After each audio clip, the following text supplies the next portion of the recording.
Muito bem, pessoal, nós vimos anteriormente os termos essenciais da oração, né? Análise sintática do período simples, e agora vamos à análise dos termos integrantes da oração, começando pelos objetos, que são os termos que se relacionam ao verbo. Então, nós temos aqui o primeiro exemplo, os dois primeiros exemplos de objeto direto. Então, primeira frase: todos elogiaram o filme. Se eu perguntar ao verbo, quem elogiou? Então, esse quem precisa estar antes do verbo, para que eu identifique o sujeito. Então, quem elogiou? Todos. Sujeito simples, um núcleo só. Mas quem elogia, elogia algo ou alguém. Verbo transitivo direto. Verbo transitivo porque pede um complemento, direto, sem preposição. Então, o verbo vai se ligar ao seu complemento sem preposição. Por que ele pede um complemento? Porque eu não posso simplesmente parar a frase em elogiaram. Todos elogiaram. Mas elogiaram o quê? Quem? Então, quando eu coloco o quem ou o que após o verbo, é para localizar o objeto. Então, elogiaram quem? O que? Elogiaram o filme. Então, este verbo pede um complemento, sem preposição. Entre o complemento e o objeto, não há preposição. O é artigo, que acompanha o substantivo filme masculino.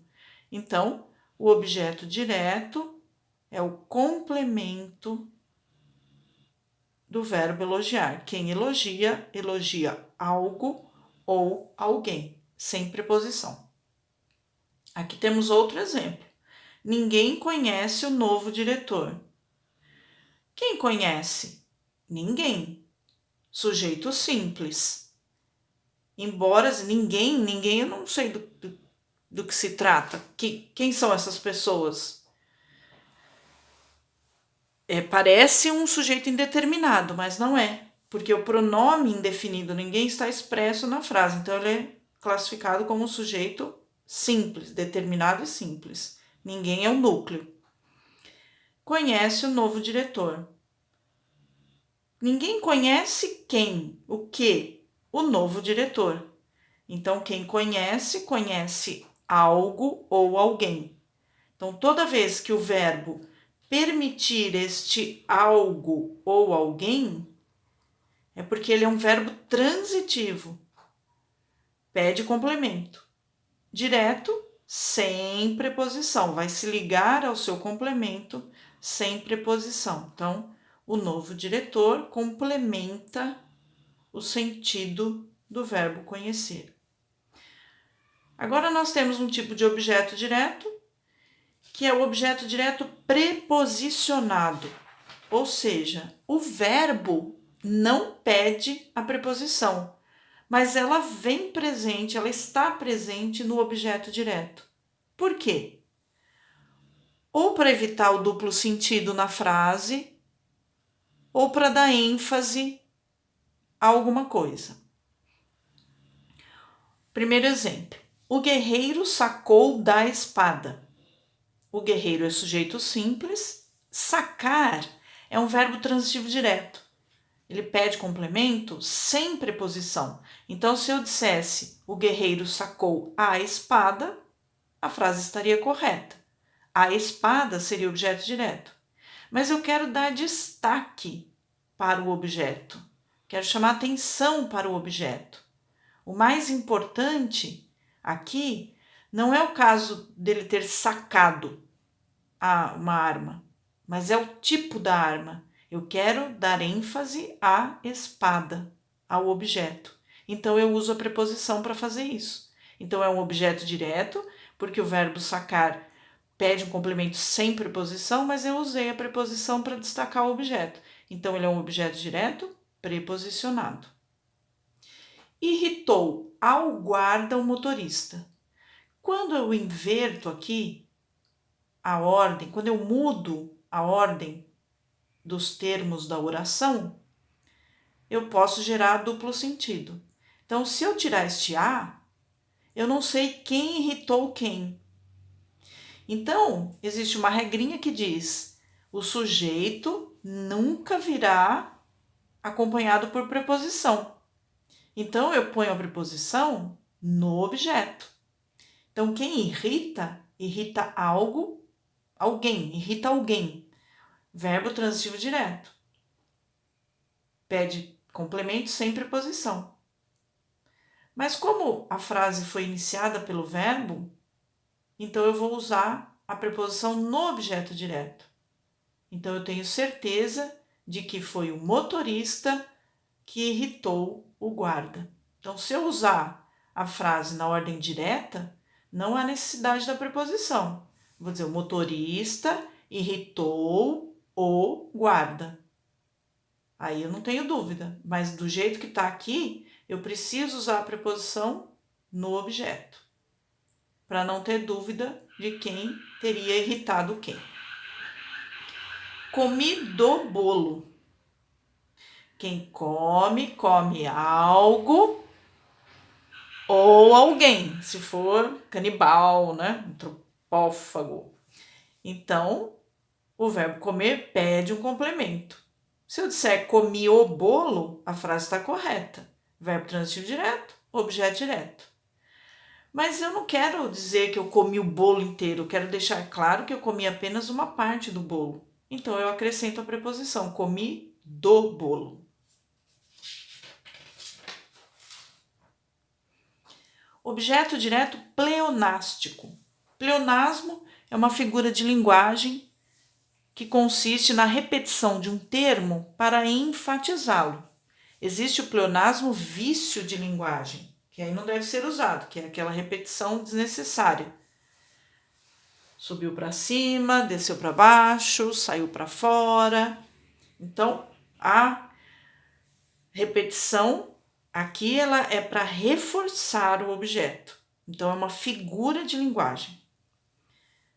E o objeto direto pleonástico será sempre o pronome oblíquo átono que está repetindo o objeto.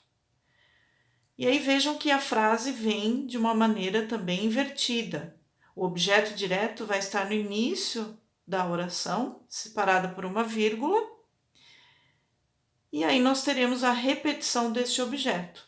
Então, esta honra tive-a eu, uma frase do Machado de Assis. Então, quem teve esta honra? Eu, sujeito simples. Quem tem alguma coisa. Verbo transitivo direto. Eu tive o quê? Eu tive esta honra. Objeto direto. Agora, este a está retomando, está repetindo esta honra. Então, o pronome oblíquo é o objeto direto pleonástico. Objeto indireto. Vai completar, vai complementar o sentido de um verbo transitivo indireto. Pede complemento pede complemento com preposição. Então, eles confiaram em você. Quem confiou em quem? Quem confiou? Eles. Sujeito simples. Quem confia, confia em algo, em alguém. Então, o verbo confiar pede a preposição em. Então, verbo transitivo indireto. Confiaram em quem? Em você. Então, em você é o complemento do verbo confiar. Objeto indireto pleonástico. É o mesmo caso do objeto direto pleonástico, só que agora é indireto. Aqui eu coloquei primeiro uma frase só com objeto indireto para que vocês observem uma coisa. Não é para decorar que nós vamos ter um objeto no início da frase separado pela vírgula. Eu preciso ter um pronome oblíquo retomando este objeto. Então, aqui, quando eu olho aos amigos, objeto indireto, eu já posso pensar, eu tenho objeto indireto pleonástico. Não está acontecendo isso aqui, porque não há repetição do objeto. Então, aos amigos, ele sempre se referia com carinho. Apenas foi isolado o objeto indireto para chamar atenção.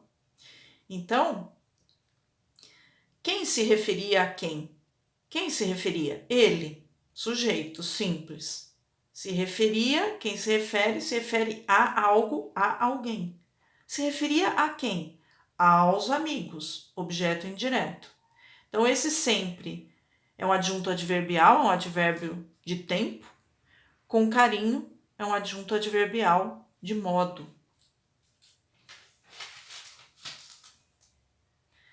Agora sim, nós temos um exemplo aqui com o objeto indireto pleonástico, com aquela estrutura, objeto indireto no início da frase separado por vírgula. Quem obedece, obedece a algo ou a alguém. Então, quem obedeceu? Obedecemos-lhes. Então, aqui nós temos o sujeito oculto, nós. Obedecemos a quem? Aos pais, objeto indireto. Esse lhe está retomando o objeto indireto. Então, por isso, é um pronome oblíquo, objeto indireto pleonástico, sempre adjunto adverbial de tempo. Agente da passiva. Nós vamos ter um termo na oração praticando a ação do verbo, porém não tem a função de sujeito. O sujeito será paciente, é o sujeito da voz passiva, é o sujeito que sofre a ação do verbo. Então, o circo foi destruído por um incêndio. Quem foi destruído? O circo.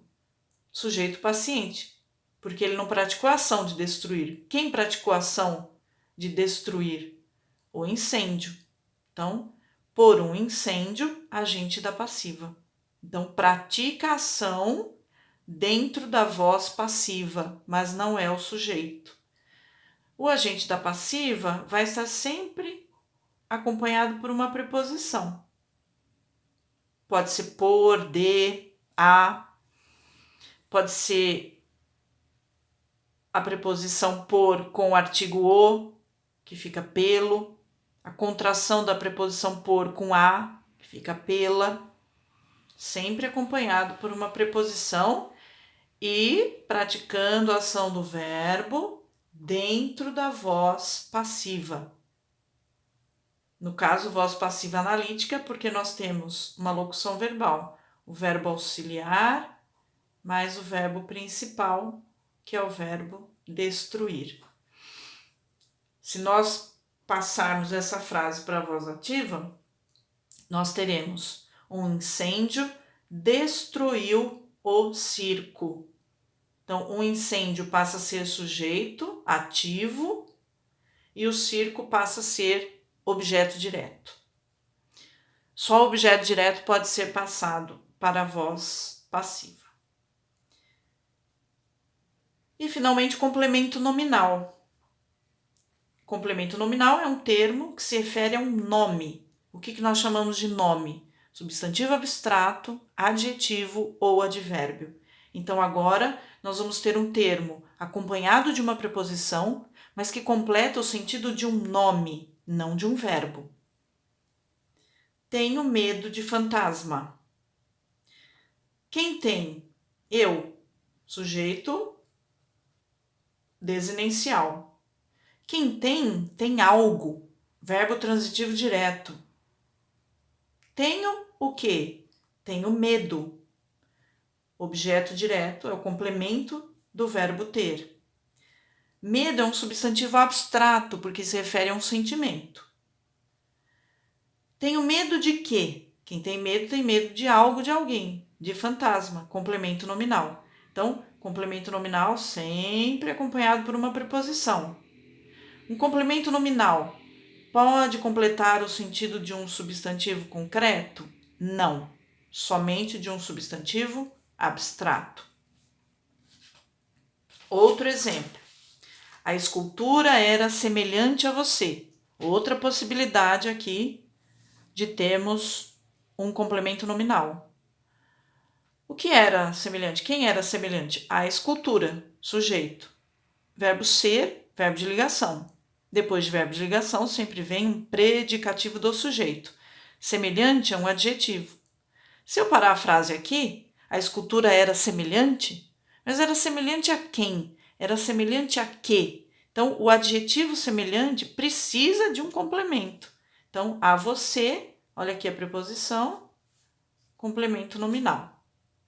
Estamos longe de casa. O verbo estar aqui não é um verbo de ligação, ele é um verbo intransitivo. Porque longe é um advérbio, não é uma característica. Não é uma qualidade do sujeito.